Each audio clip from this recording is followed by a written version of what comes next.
बिस्मिल्लाहिर्रहमानिर्रहीम, अस्सलाम वालेकुम। पहली दफ़ा ऐसा हुआ है कि मोदी किसी दौरे पर गया है तो वो इंतहाई परेशान है, और ये परेशानी इतनी ज़्यादा है कि शायद मोदी को लग रहा है हो सकता है उसका दोबारा दौरा ना हो पाए। आप अंदाज़ा करें कि आज इंडिया का प्राइम मिनिस्टर मोदी इस वक्त रूस के दौरे पर वो पहुँचे हैं, लेकिन प्रॉब्लम ये हुई है कि इंडिया के अंदर मोदी के अहम तरीन साथी, उन्होंने जो बात की है उससे आपको अंदाज़ा होगा कि हौसियों से हमले यानी उनके शायद होने वाले हैं, हिजबुल्लाह के शायद इंडिया पर हमले होने वाले हैं, और चाइना उनको दबोचने वाला है और उधर अमेरिका भी दबोचने वाला है। इस सूरत हाल में मोदी क्या पुतिन की मदद लेने के लिए गया है कि मुझे बचा लो, क्योंकि लग रहा है कि उसकी शायद गवर्नमेंट का सफाया हो जाए। आप ये ट्वीट देखिए, सुब्रमण्यम स्वामी, इसने एक ट्वीट किया और उसमें बताया है कि किस तरह नफसियाती तौर पर पुतिन बहुत ज़्यादा जूनियर पार्टनर है, यानी नफसियाती तौर पर मजबूत है, और वो शी जिनपिंग का जूनियर पार्टनर है, यानी चाइना में। उसने कहा कि मोदी इस वक्त चाइना के मामले पर पुतिन की मदद के लिए यानी बावला हुआ जा रहा है और कह रहा है कि मुझे बचा लो, यानी कुछ मामला ख़राब होने वाला है। कैसे? आप ज़रा ये देखिए, ये आज भारत के अखबारात में टॉप यानी हेडलाइंस है और ये सैटेलाइट इमेज जारी हुई है। हुआ ये है, कुछ बहुत ज़्यादा ख़तरनाक सूरत हाल ये पैदा हुई है कि जैसे ही मोदी वहाँ पर गया, ये सैटेलाइट इमेज आ गई हैं और पता ये चला है कि पैंगोंग लेक, यानी ये वो लेक है जो लद्दाख में इंडिया की थी। आपको याद होगा कि जहाँ पर 3 इडियट्स और ये तमाम चीज़ें हो, तो इलाके पहले हाथ से निकल गए, मज़ीद उनके इलाके इतने हाथ से निकल गए हैं कि इस वक्त चाइना ने वहाँ पर बंकर्स, वहाँ पर अपनी मिलिट्री बेस, फौजें मुकम्मल तौर पर बॉर्डर पर लेकर आ गया है लद्दाख की साइड पर, और भारत के हाथ में इस वक्त कुछ नहीं आ रहा। यानी इस वक्त सूरत हाल ये पैदा हो गई है कि सुब्रमण्यम स्वामी, जो बीजेपी का हिस्सा भी रह चुके, उसने कहा कि इस वक्त सबसे बड़ा मसला ये पैदा हुआ है कि मोदी अपने आप को बचाने के लिए गया है पुतिन के आगे, उसके घुटनों में गिरा है कि मुझे चाइना से बचा लो, क्योंकि शायद बहुत बड़ा तूफान उठने वाला है। देखिए, सिनेरियो ये बना है, जो सबसे अहम तरीन बात है कि जो दौरा होने जा रहा है, इसमें पुतिन ने अमेरिका को पैगाम दे दिया है कि देख लो, मैंने तुम्हारे पार्टनर को यहाँ पर बुला लिया है, जो उखाड़ सकते हो तुम उखाड़ लो। उधर हंगरी का यानी प्राइम मिनिस्टर रूस गया, चाइना गया, और आज मोदी यहाँ पर आ गया। जैसे ही मोदी वहाँ पर गया है तो आप ये देखें कि उधर चाइना ने अपनी फौजें पीछे से आगे भेजी है। अब सबसे बड़ा मसला ये पैदा हुआ है कि इस वक्त भारत को इस्तेमाल करने की तैयारी। सबसे पहले तो देखिए, जो ख़तरा आगे बढ़ रहा है वो ये है कि चाइना की जो टेक्नोलॉजी है वो इनडायरेक्टली हिजबुल्लाह के पास भी है, और यानी उन्होंने ईरान को दी, ईरान ने आगे से हिजबुल्लाह को दी, और यमन की हूसियों के पास। भारत को अंदाज़ा इस बात का हो चुका है कि सबसे बड़ा तूफान जो उठने वाला है वो आने वाला है हिजबुल्लाह की जानिब से और वो यमन के हूसियों की जानिब से। भारत इसराइल को दे रहा है हथियार, धड़ाधड़ हथियार दे रहा है, और इस सारे सिनेरियो में अगला जो हूसियों का टारगेट है वो ये है कि भारत के समंदरों में घुसकर जो भारत अफ्रीका से माल लेकर जा रहा है वहाँ पर भी हमला किया जाए। तो सबसे पहले 3 काम के लिए इस वक्त मोदी वहाँ पर पहुँचा है। प्रॉब्लम ये है कि अमेरिका भी वहाँ कोई रिजीम चेंज करने की तैयारियों में है। सीन कुछ यहाँ पर ये हुआ है कि भारत वहाँ पर, यानी सबसे पहले मोदी ने पुतिन से मुलाकात और ये तमाम चीज़ें हैं, लेकिन मसला ये है कि वहाँ पर ये कह रहे हैं कि आप हमें यमन के हूसियों से बचाएं, आप ईरान पर जोर दें, क्योंकि ईरान आपका पार्टनर है, कि हूसियों को मना करे कि हमारे समंदरों में घुसकर वो मुस्तकबिल में कोई कार्रवाई ना करे। उन्होंने वैसे शिप उड़ाए थे, अब वो भारत की हदूद में आ गया, वो भारत के हर जहाज़ को हिट करेंगे। एक अगर उन्होंने हूसियों का कोई जहाज़, बहरी जहाज़ हिट कर दिया या कोई किसी तरह हमला कर दिया, इनके ड्रोन को उड़ा दिया, कुछ कर दिया, तो अगली जंग जो आप भूल जाइएगा कि इजराइल वाली होगी, वो भारत को नहीं छोड़ेंगे। मसला सारा ये है कि वो जाकर पुतिन को कह रहे हैं कि भाई ये सारे का सारा सिनेरियो, इसमें मुझे तुम्हारी मदद चाहिए। अब वो आगे से जाहिर सी बात है इस सारे सिनेरियो में कह रहे हैं कि भाई आपको कहा किसने है कि आप इजराइल की जंग में कूदें। आपको याद है कि अभी हालिया क्या मामला हुआ था कि पुतिन ने इसराइल को धमकी दी है कि अगर जो अमेरिका ने तुम्हें मिसाइल डिफेंस सिस्टम दिया पैट्रियट, तुमने यूक्रेन में दिया, तो तुम्हें बड़े बुरे नताइज भुगतना पड़ेंगे। उन्होंने सीधा इसराइल को धमकी दे दी थी। अब भारत अगर उनको हथियार दे रहा है तो वो कल को रूस के खिलाफ भी इस्तेमाल होंगे शाम में, जाहिर सी बात है वही हथियार इस्तेमाल होंगे। यानी आप सोच लें कि गजा में भी यूज हो रहे हैं, लेबनान के खिलाफ इस्तेमाल होंगे, और वही पॉसिबिलिटी है कि कल को वो हूथियों के खिलाफ भी इस्तेमाल हो। तो सबसे पहले तो वहां से बड़ा क्लियर पैगाम है कि भाई आपको जरूरत क्या है पंगे लेने की, ये जो आप जंग में कूद रहे हैं इसराइल की, आप इसे बाहर निकल आए, आपका काम कोई नहीं है कि आप इस जंग में कूदे। सो लिहाजा सबसे पहले जो सिनेरियो ये बन रहा है कि आप इस जंग में अपने आप को मुकम्मल तौर पर अलग रख लें और आपको जाना नहीं चाहिए। अब दूसरा मामला ये है कि जैसे मोदी वहां पर पहुंचा है, ये इमेजेस आ गए हैं कि चाइना आपके बॉर्डर पर फौजें लेकर आ गया, उसके तो पैरों तले जमीन निकलनी थी।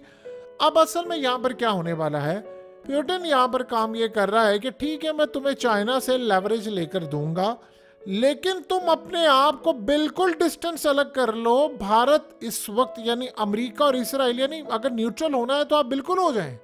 ये फिर ये हरकत नहीं है कि आप साथ साथ हथियार भी प्रोवाइड कर रहे हैं जो बाद में इस्तेमाल होंगे। अगर ये सूरत हाल है, फिर हौसियों से नहीं मैं आपको बचा सकता, ना मैं हिजबुल्लाह से आपको बचा पाऊंगा, और चाइना से तो बिल्कुल ही नहीं बचा पाऊंगा।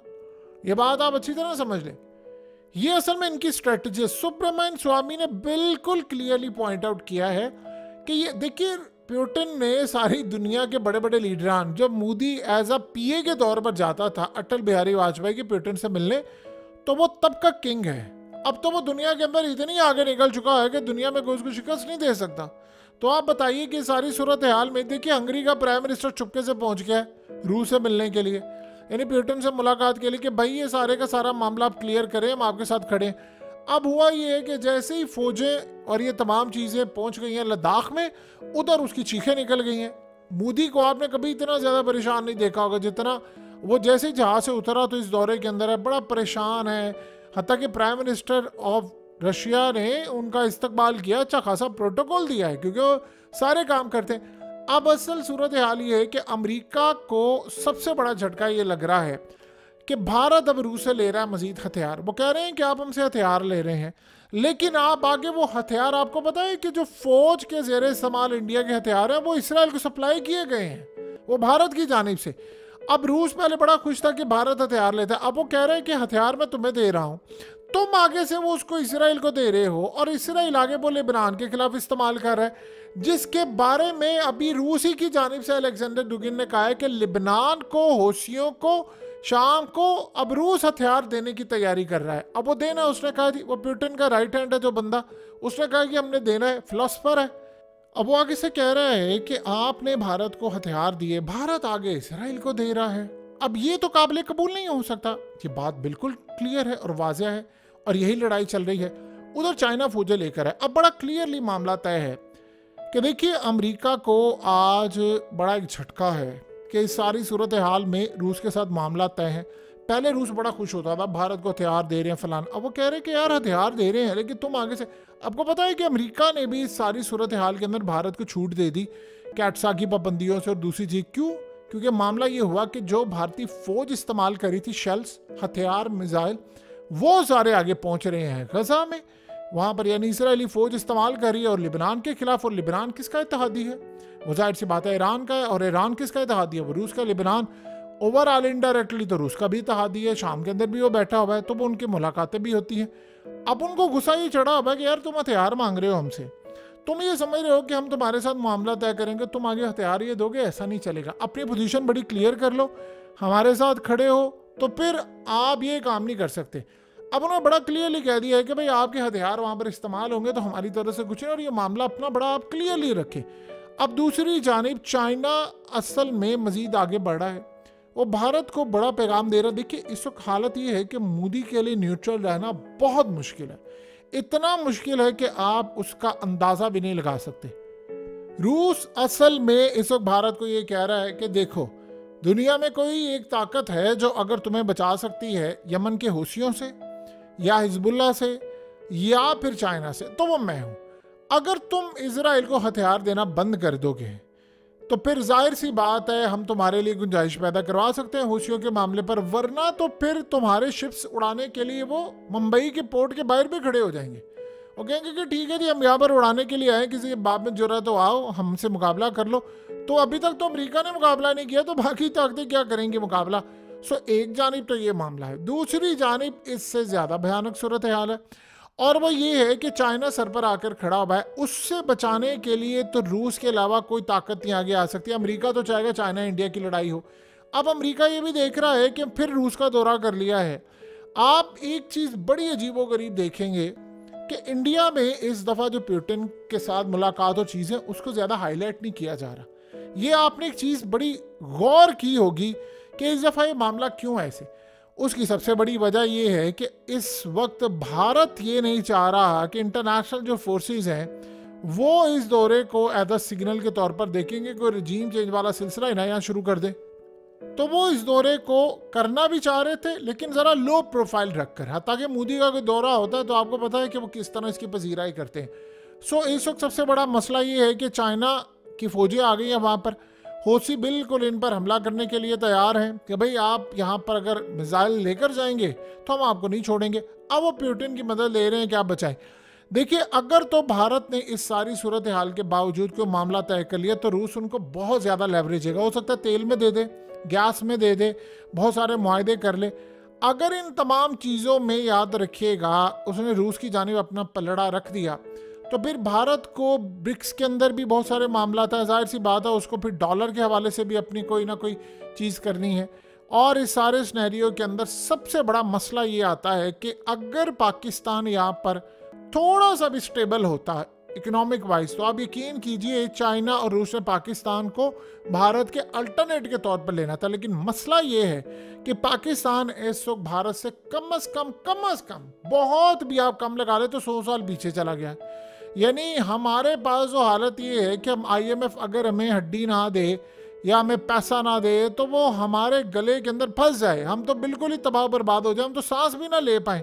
सो इस सूरत हाल के अंदर अब वो सांसें भी जो चल रही हैं वो अवाम के खून को निचोड़ कर चल रही हैं। तो यहाँ पर जो सबसे बड़ा मसला ये है कि पाकिस्तान तो रेस से ही आउट हो गया है। यानी हमारा कोई लेना देना नहीं है, ना हमारे पास इतनी ताकत हम खरीद सके ना हम कुछ और कर सके। सो अगले सिनेरियो के अंदर हालात ये बता रहे हैं कि इन्होंने मामला मज़ीद ख़राब कर लिया है। अब इसराइल की पोजीशन बहुत ज़्यादा मज़ीद वीक हो गई है। यानी आप ये सोच लें कि इसराइल को अगर भारत हथियार नहीं देता तो फिर इसराइल इंतकाम लेगा भरपूर। भारत से किस तरह? वो इंतकाम इस तरह लेगा कि वो अमेरिका को कह देगा कि लगाओ इस पर पाबंदियाँ। चाइना के हवाले से इसको जो भी सूरत हाल है, एक तो वहाँ से मसला फेस करना पड़ा, आप पाबंदियाँ लगाएं। रूस से कैट्सा और S-400 के हवाले से, ईरान के साथ मुआहदा करने के हवाले से आप गौर करें कि अमेरिका चुप हो गया है क्योंकि वो अभी तक इसराइल को हथियार प्रोवाइड कर रहा है। इसराइल की लाइफ लाइन इस वक्त ये है कि बेशक ठीक है भारत के रूस से ताल्लुकात है फलाना, बल्कि वो तो खुश है कि यार ठीक है रूस से तो मसला ले रहे हो, अजला लेकर मुझे पहुंचा दो। यानी S-400 टाइप तो नहीं चीज़ें चाहिए, बाकी चीज़ें आप ये देखिए कि S-400 को उन्होंने इस वक्त LOC और लद्दाख की जानिब डिप्लॉय कर दिया है। सो आने से पहले मोदी वहाँ पर डिप्लॉय करके गया था S-400, यानी वहाँ पर करवा कर गया था। तो रूस ने वहाँ पर जाकर बड़ा क्लियर उनसे पूछ रहे हैं कि भाई आपको अमेरिका ने नहीं दिया, आपको किसी और ने नहीं दिया, हमने आपको S-400 दिया और तमाम चीज़ें दी। अब आप उस सारी सूरत हाल में शेल्स, मिसाइल, रॉकेट, ड्रोन्स कुछ बना रहे हो, कुछ हमसे ले रहे हो और वो सारे वहाँ पर जाकर आप इसराइल को दे रहे हो। ये काम नहीं हो सकता। हम इस सारी सूरत हाल को कंटिन्यू नहीं करने देंगे।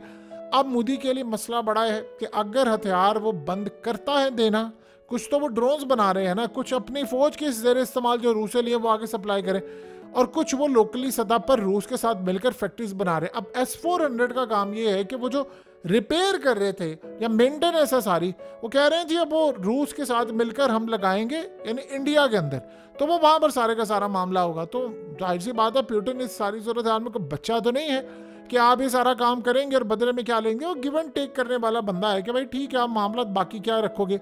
देखिए दुनिया की डायमेंशन इस वक्त तेजी के साथ बदल रही है और सुब्रमण्यम स्वामी ने बिल्कुल सही पॉइंट आउट किया है, बिल्कुल सही पॉइंट आउट किया इस बंदे ने कि मोदी के हाथ से गेम निकल चुकी है।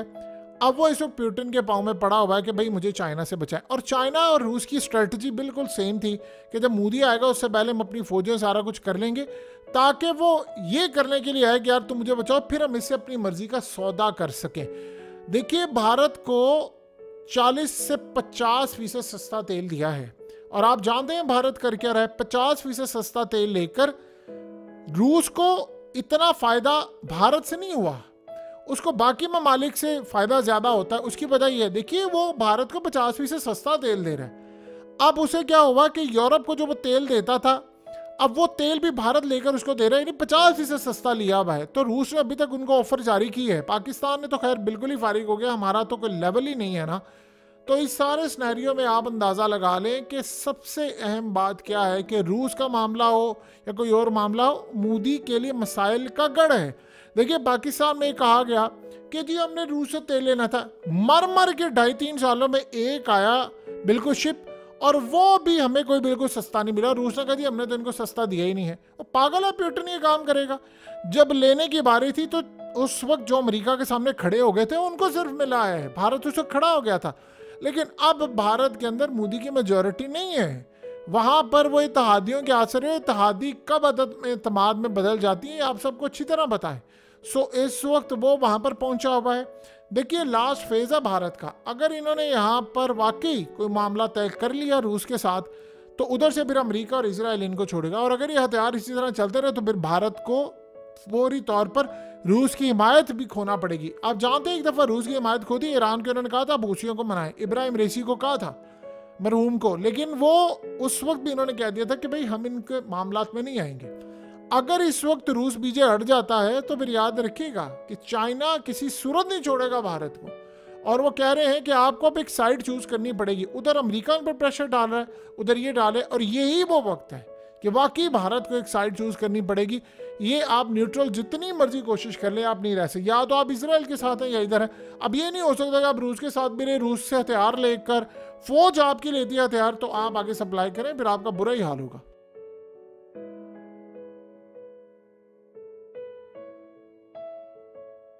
हकीकत टीवी को सब्सक्राइब करना मत भूलें, वीडियो को लाइक करें, शेयर करें और कमेंट सेक्शन में अपनी राय का इजहार ज़रूर करें।